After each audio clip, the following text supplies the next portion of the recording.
Muy buenas tardes, estudiantes. Hoy desarrollaremos el tema de conciencia democrática, ¿no? En este caso, la conciencia democrática se debe entender como la diserción o la introspección que va a tener un individuo, ya sea de manera moral, ¿no? De acuerdo a lo que esta persona percibe del mundo exterior, ¿no?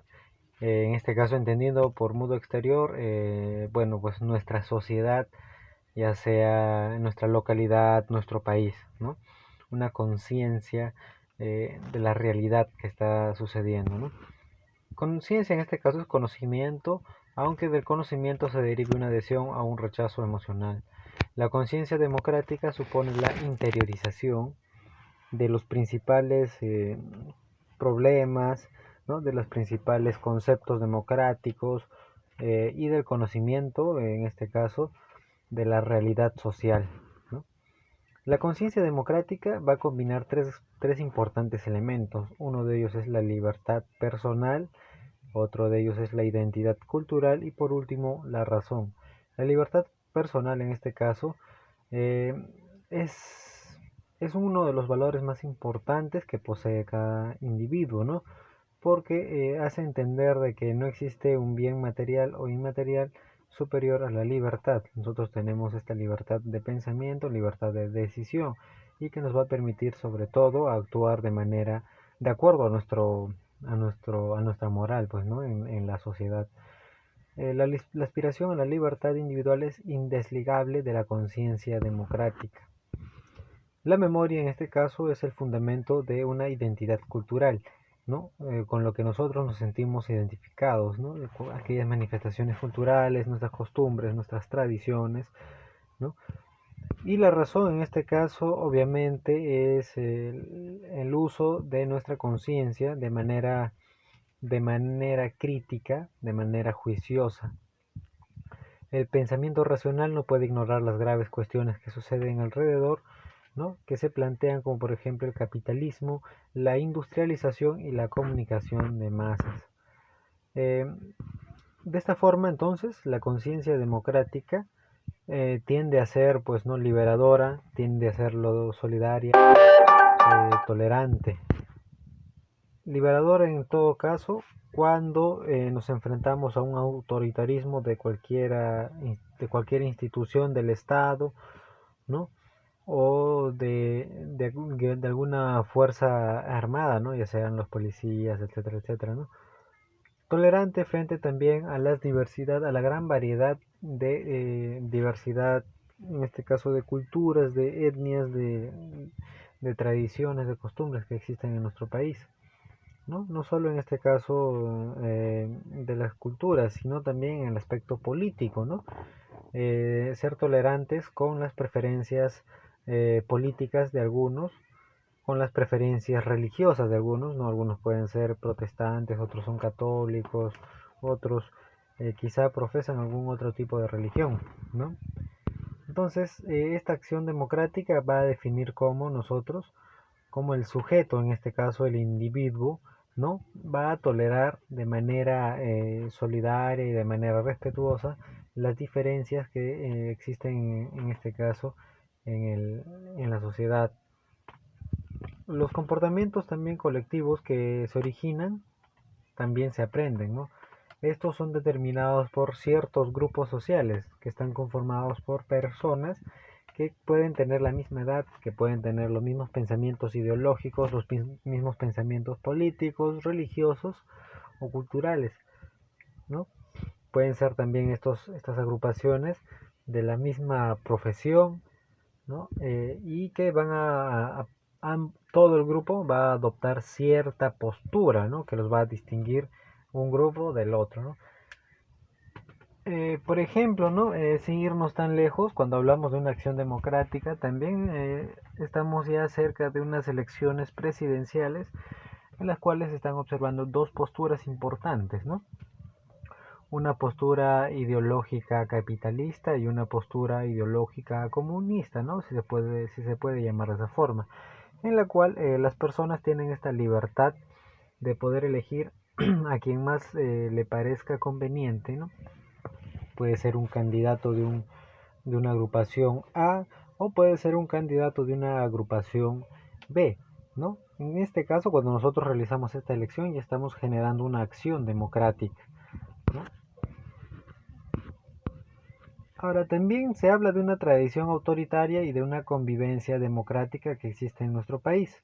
Pero, por ejemplo, ¿no? En el siglo XV, cuando se estaba desarrollando, bueno, cuando estaba finalizando ya el imperio de los incas, se habían elaborado distintas caracterizaciones, ¿no? Por ejemplo, se le había denominado que era un estado socialista, hasta algunas veces un estado despótico, ¿no? Autoritario, donde el poder únicamente era del inca y él, en este caso, hacía todo a lo que le a lo que le lo que le conveniera, ¿no? Porque no tenía en este caso un consejo supremo o algún tipo de poder ejecutivo, legislativo y judicial que los fiscalizara, ¿no? Entonces, en este caso, en el siglo XV, cuando hablamos del imperio de los incas, no existió, bueno, no se pudo observar de manera concreta una democracia. Pero ya con el establecimiento del virreinato en el Perú, en la segunda mitad del siglo XVI se va a implementar una nueva organización política, ¿no? Que es, en este caso, va a incluir a las instituciones públicas de España, ¿no? Ya sea la iglesia, la forma de gobierno, ¿no? Además, también durante el virreinato hubo una gran resistencia cultural de los indígenas que no querían dejar de lado sus tradiciones y sus costumbres, ¿no? Y sobre todo su religiosidad. Eh, pero en este caso fomentó muchas rebeliones, ¿no? Y que también algunos mestizos y criollos defendieron, pero ni unos ni otros van a lograr concretar un movimiento insurgente generalizado. Ya en el siglo XIX, en este caso, se van a realizar los primeros atisbos, como se le puede mencionar, de una democracia concreta en nuestro país, donde todos podían votar, ¿no? Donde incluso a las mujeres también se les va a dar esta cualidad del voto, ¿no? Sobre todo cuando se estaba dando la ocupación, o bueno, cuando culmina la derrota de Chile, ¿no? Ahora, en la actualidad, cuando hablamos de democracia también, los jóvenes tienen una participación muy importante, ¿no? Tienen una participación muy importante. Eh, por ejemplo, ¿no? Antes que ocurra en este caso este famoso periodo conocido como el terrorismo en el Perú, ¿no? La violencia cotidiana no era algo que se podía comparar, ¿no? Con esta tragedia, ¿no? Y sobre todo que se generalizó en gran parte del Perú. Pero en la actualidad, ¿no? Esta violencia juvenil ya no es exclusiva del Perú o de los países atrasados o pobres. Por el contrario, esta violencia, esta violencia juvenil se va a dar con anterioridad en los países desarrollados y prósperos de Europa y América, ¿no? Aquí se van a formar estos grupos denominados bandas, ¿no? Denominadas pandillas, ¿no? Pero también existe una violencia infantil cuyos actores son niños menores de 12 años, los famosos niños de las calles, a los que se les va a denominar pirañitas, ¿no? Como un seudónimo coloquial. La violencia juvenil es más que la suma de las agresiones individuales, es un fenómeno provocado por la ausencia de valores, modelos colectivos, canales de expresión y participación de los jóvenes en la sociedad. La violencia juvenil también es una expresión de la cultura salvaje que se está gestando en nuestra actualidad, una cultura salvaje que es promocionada sobre todo por un pequeño sector de la población, ¿no? Una población joven sobre todo, ¿no? Que tuvo en su infancia problemas de alcohol, problemas de drogas, ¿no? La cual no va a tener principios, no respeta sobre todo las leyes que existen en la sociedad y sobre todo es una vía muy importante para que se geste una criminalidad, ¿no? Cosa que se tiene que frenar de alguna forma. Ahora, para, para poder culminar nuestra sesión del día de hoy, vamos a realizar las siguientes actividades, ¿no? Por ejemplo, ¿cuáles son los principales problemas que enfrentan los jóvenes en la actualidad? Uno de ellos vendría a ser pues esta pandemia que ha sofocado gran parte de las relaciones interpersonales que se dan entre los miembros de una sociedad. Número 2, ¿quiénes son, según su opinión, los responsables de estos problemas y de qué manera piensa usted que le afectó a su generación la violencia terrorista ocurrida en 1980? ¿Qué propondría usted para resolver el problema de la violencia juvenil? ¿No?